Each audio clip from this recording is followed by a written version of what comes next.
Hello বন্ধুরা, আজ আমরা গেছিলাম খেলতে দুর্গাপুর ওরিয়েন্টাল ক্লাবের হয়ে।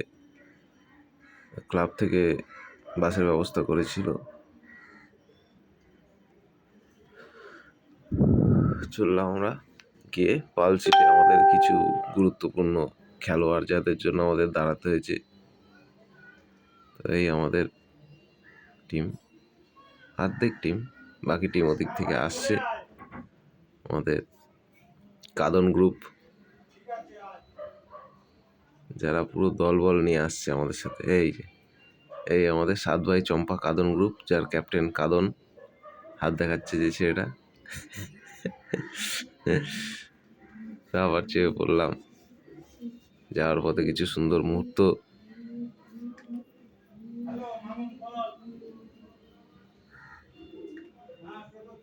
আমরা যাচ্ছিলাম দুর্গাপুর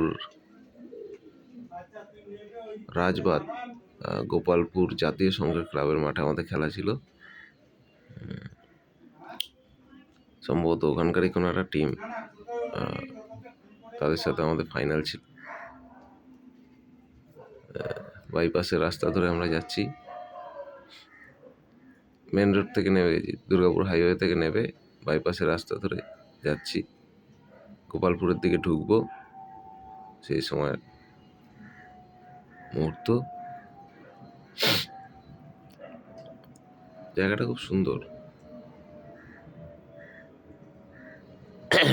আর ওখানে মাঠটাও খুব সুন্দর, তোমরা দেখলে বুঝতে পারবে।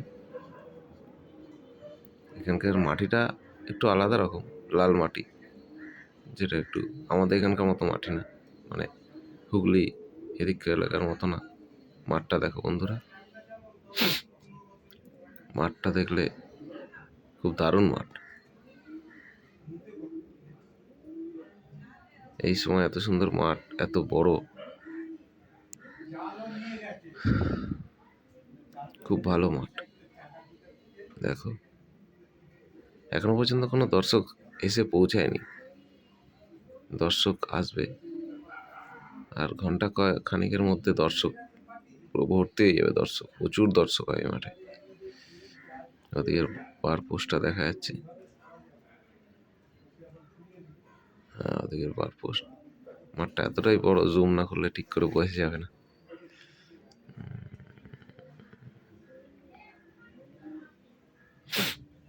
আমরা চলে এসেছি মাঠে, আমাদের টিমও চলে এসছে মাঠে। কিছুক্ষণ পরে খেলা শুরু হবে। দুঃখের বিষয়ে খেলার সময় ভিডিওটা করতে পারবো না, কারণ খেলতে নামবো।